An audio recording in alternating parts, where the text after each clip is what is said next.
চাকুরি প্রত্যাশী প্রিয় ভাই ও বোনেরা, আসসালামু আলাইকুম। বাংলাদেশের অত্যন্ত সুপরিচিত ও সুনামধন্য বেসরকারি প্রতিষ্ঠান আদ্দিন ওয়েলফেয়ার সেন্টার সম্প্রতি নতুন করে বিশাল একটি সার্কুলার প্রকাশ করেছে। সারা বাংলাদেশ থেকে আগ্রহী প্রার্থীরা এই সার্কুলারটিতে সম্পূর্ণ বিনা অভিজ্ঞতায় আবেদন করতে পারবেন। তো আজকে আমি আপনাদের মাঝে উক্ত সার্কুলারটি সম্পর্কে বিস্তারিত তথ্য জানিয়ে দিব এবং সেই সঙ্গে দেখিয়ে দেব কিভাবে আপনারা এই সার্কুলারটিতে খুব সহজে আবেদন করতে পারবেন। আশা করি ভিডিওটি না টেনে শেষ পর্যন্ত দেখবেন। সেই সঙ্গে আপনি যদি আমার এই চ্যানেলটিতে নতুন হয়ে থাকেন এবং এই ধরনের সার্কুলারগুলো নিয়মিত পেতে চান, তবে অবশ্যই আমার এই চ্যানেলটি সাবস্ক্রাইব করে দিবেন এবং পাশে থাকা বেল আইকনটি চেপে অল বাটনে প্রেস করে দিবেন। তো চলুন কথা না বাড়িয়ে পুরো সার্কুলারটি দেখে নেওয়া যাক।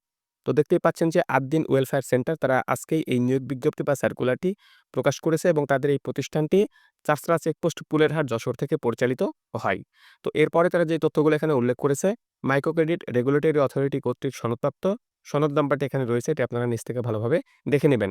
সংস্থা আদ্দিন ওয়েলফেয়ার সেন্টার পল্লী কর্ম সহায়ক ফাউন্ডেশন এর আর্থিক সহযোগিতায় দেশের বিভিন্ন অঞ্চলে কমিউনিটি হেলথ অ্যান্ড মাইক্রোফিন্যান্স কর্মসূচি পরিচালনা করে আসছে।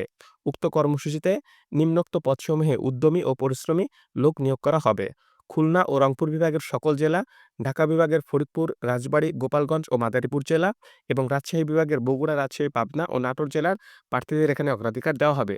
অর্থাৎ আপনি যদি খুলনা ও রংপুর বিভাগের যেকোনো একটি জেলার প্রার্থী হয়ে থাকেন, এছাড়া ঢাকা বিভাগের ফরিদপুর, রাজবাড়ী, গোপালগঞ্জ ও মাদারীপুর জেলার প্রার্থী হয়ে থাকেন, এছাড়া রাজশাহী বিভাগের বগুড়া, রাজশাহী, পাবনা ও নাটোর জেলার প্রার্থী যদি আপনি হয়ে থাকেন এবং আপনি যদি এই সার্কুলারটিতে আবেদন করেন, তাহলে কিন্তু আপনি এখানে একটা এক্সট্রা অ্যাডভান্টেজ বা অগ্রাধিকার পাবেন। তবে সারা বাংলাদেশ থেকে আগ্রহী প্রার্থীরা এই সার্কুলারটিতে আবেদন করতে পারবেন। এই সার্কুলারটিতে যদি আপনি নিয়োগপ্রাপ্ত হয়ে যান, তাহলে হয়তো পরবর্তীতে তারা উল্লেখিত জেলাগুলোর যেকোনো একটি জেলাতে আপনাকে পোস্টিং করে দিবে। অর্থাৎ উল্লেখিত জেলাগুলোর যেকোনো একটি জেলাতে আপনি যদি কাজ করতে আগ্রহী প্রার্থী হয়ে থাকেন, তাহলে সারা বাংলাদেশ থেকেই আগ্রহী প্রার্থীরা এই সার্কুলারটিতে আবেদন করতে পারবেন। তো তারা যে সার্কুলারটি প্রকাশ করেছে, সেই সার্কুলারটির পদের নাম হচ্ছে সহকারী শাখা ব্যবস্থাপক এবং উক্ত সার্কুলারটিতে তারা মোট ৫০ জনকে নিয়োগ প্রদান করবে। বুঝতেই পারছেন এই সার্কুলারটি বিশাল একটি সার্কুলার। তো উক্ত সার্কুলারটিতে যদি আপনি নিয়োগপ্রাপ্ত হয়ে যান, তাহলে শিক্ষানবিশকালে মাসিক বেতন হবে ২১,০০০ টাকা এবং শিক্ষানবিশকাল শেষে আপনার চাকরিটি যখন পার্মানেন্ট বা স্থায়ী হয়ে যাবে, তখন কিন্তু আপনার বেতনটি বৃদ্ধি পেয়ে প্রায় ৩০,০০০ বা তার ঊর্ধ্বে হবে। তো উক্ত সার্কুলারটিতে আবেদন করতে হলে আবেদনকারীর যে শিক্ষাগত যোগ্যতা প্রয়োজন, সেটি তারা এখানে উল্লেখ করেছে। যেকোনো বিষয় থেকে স্নাতকোত্তর পাশ করলেই আপনি এই সার্কুলারটিতে আবেদন করতে পারবেন। অর্থাৎ যেকোনো বিষয় থেকে আপনি যদি মাস্টার্স পাশ করে থাকেন, তাহলে আপনি এই সার্কুলারটিতে আবেদন করতে পারবেন। এসএসসি ও এইচএসসি পরীক্ষায় কমপক্ষে সিজিপিএ ৩.৫০ সহ অন্যান্য পরীক্ষায় ন্যূনতম ২.৫০ থাকতে হবে। অর্থাৎ এসএসসি এবং এইচএসসি লেভেলে অবশ্যই সিজিপিএ ৫ এর মধ্যে ৩.৫০ বা তার ঊর্ধ্বে আপনার সিজিপিএ থাকতে হবে। এছাড়া অনার্স, ডিগ্রি অথবা মাস্টার্স এগুলো যদি আপনি পাশ করে থাকেন, তাহলে সিজিপিএ ৪ এর মধ্যে অবশ্যই ২.৫০ বা তার ঊর্ধ্বে আপনার সিজিপিএ থাকতে হবে। অন্যান্য যোগ্যতা যেটি রয়েছে, উচ্চতা কমপক্ষে ৫ ফিট ৪ ইঞ্চি হতে হবে বা তার ঊর্ধ্বে হতে হবে অবশ্যই। এটি পুরুষ প্রার্থীদের ক্ষেত্রে। সুন্দর হাতের লেখা অবশ্যই হতে হবে, সুস্বাস্থ্যের অধিকারী হতে হবে ও কঠোর পরিশ্রমী হতে হবে। নির্বাচিত নির্বাচিতদের প্রত্যন্ত অঞ্চলে মাঠ পর্যায়ে কাজ করার মানসিকতা এবং নিজ নিজ ধর্মীয় অনুশাসন মেনে চলার অভ্যস্ত হতে হবে। অর্থাৎ আপনি যদি এই সার্কুলারটিতে নিয়োগপ্রাপ্ত হয়ে যান, তাহলে কিন্তু বাংলাদেশের প্রত্যন্ত অঞ্চলে গিয়ে আপনাকে কাজটি করতে হবে। সুতরাং যারা প্রত্যন্ত অঞ্চলে কাজ করতে আগ্রহী রয়েছেন, তারাই এই সার্কুলারটিতে আবেদন করবেন। এছাড়া ধর্মের বিষয়ে তারা কিন্তু একটি বিষয় সতর্ক করে দিয়েছে, অবশ্যই যে যার ধর্ম অবশ্যই সে ধর্ম পালন করবে। অন্য ধর্মকে কেউ আঘাত দিয়ে কোনো কিছু করতে পারবে না। অন্যান্য সুযোগ সুবিধা যেগুলো রয়েছে, শিক্ষানবিশকাল কমপক্ষে ৬ মাস হবে। শিক্ষানবিশকাল শেষে সংস্থার নির্ধারিত বেতন কাঠামো অনুযায়ী মাসিক বেতন, প্রভিডেন্ট ফান্ড, গ্র্যাচুইটি, উৎসব বোনাস, বৈশাখী ভাতা প্রদান করা হবে। প্রাথমিক পর্যায়ে শাখা ব্যবস্থাপকের সহযোগী হিসাবে কাজ করতে হবে এবং পরবর্তীতে যোগ্যতার ভিত্তিতে শাখা ব্যবস্থাপক হিসেবে পদোন্নতি দেওয়া হবে। এছাড়াও কর্মদিবসে অফিস কর্তৃক দুপুরের খাবার ব্যবস্থা রয়েছে। অর্থাৎ আমি যে বিষয়টি একটু আগে আপনাদেরকে বললাম, যখন আপনার চাকরিটি শিক্ষানবিশকাল শেষে পার্মানেন্ট হয়ে যাবে, অর্থাৎ ৬ মাস পরে যখন আপনার চাকরিটি স্থায়ী হয়ে যাবে, তখন কিন্তু আপনাকে প্রতিষ্ঠানের যে বেতন কাঠামো রয়েছে, সেই বেতন কাঠামো অনুযায়ী কিন্তু আপনার বেতনটি বৃদ্ধি পেয়ে ৩০,০০০ এর ঊর্ধ্বে চলে যাবে।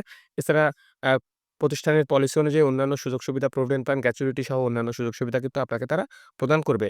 এছাড়া আপনি যদি এখানে নিয়োগপ্রাপ্ত হয়ে যান, যখন আপনার কর্মদিবস চলবে, তখন কিন্তু দুপুরের খাবারও আপনাকে তারা বিনামূল্যে প্রদান করবে। এছাড়াও অন্যান্য সুযোগ সুবিধা কোম্পানির পলিসি অনুযায়ী অবশ্যই আপনাকে তারা প্রদান করবে।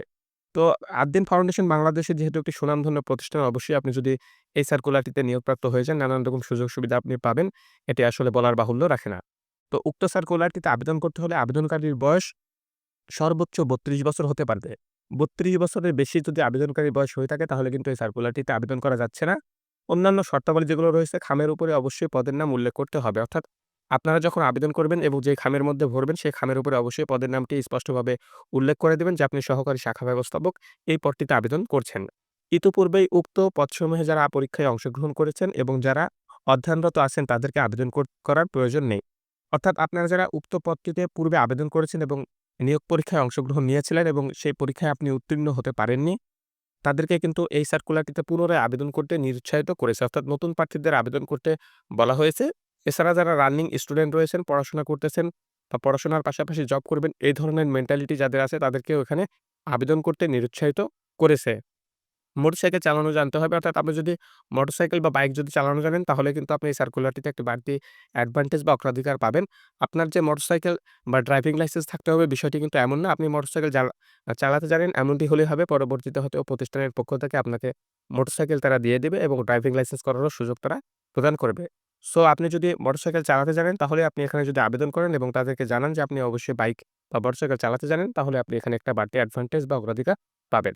পরীক্ষার তারিখ, সময়, স্থান WhatsApp এর মাধ্যমে কিন্তু পরবর্তীতে আপনাকে তারা জানিয়ে দিবে। সুতরাং অবশ্যই আপনি যখন আবেদন করবেন, আবেদনপত্রে আপনার মোবাইল নাম্বারটি স্পষ্টভাবে যে নাম্বারটি আপনি রানিং রেখেছেন বা সচল রয়েছে সেই নাম্বারটি দিয়ে দিবেন।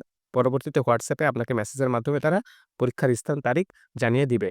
তো আগ্রহী প্রার্থীদের নির্বাহী পরিচালক আদ্দিন ওয়েলফেয়ার সেন্টার বরাবর স্বহস্তে লিখিত আবেদনপত্র, WhatsApp নাম্বার সহ ২ কপি ছবি, শিক্ষাগত যোগ্যতার সত্যায়িত সনদপত্র, জাতীয় পরিচয়পত্রের ফটোকপি আগামী ২৮শে ফেব্রুয়ারি ২০২৫ তারিখ রোজ শুক্রবার বিকাল ৫ ঘটিকার মধ্যে Addin welfare centre, Chashara checkpost, Pulerhat, Jessore ডাকযোগে, কুরিয়ারে অথবা হাতে, হাতে পৌঁছাতে হবে। বুঝতেই পারছেন যে আপনার কি ধরনের কাগজপত্রগুলো তারা চেয়েছে, সেই ধরনের কাগজপত্রগুলো আপনারা এড করবেন এবং আপনি যে আবেদনপত্রটি লিখবেন অবশ্যই সেই আবেদনপত্রটি আপনার নিজের হাতে লিখবেন।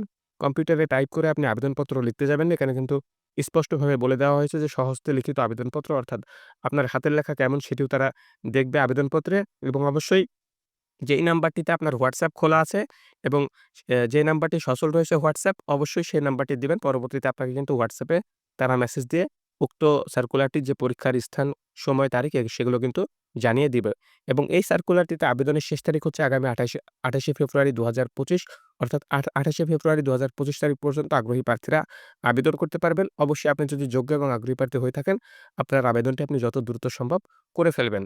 এই সার্কুলারটিতে আবেদন তাদের যে ঠিকানা রয়েছে সেই ঠিকানায় আপনারা ডাকযোগে, কুরিয়ারে পাঠাতে পারেন। তাছাড়া যারা হাতে, হাতে আবেদনপত্র পৌঁছাতে চান তারাও কিন্তু চাইলে হাতে, হাতেও আপনার আবেদনপত্রটি প্রেরণ করতে পারেন।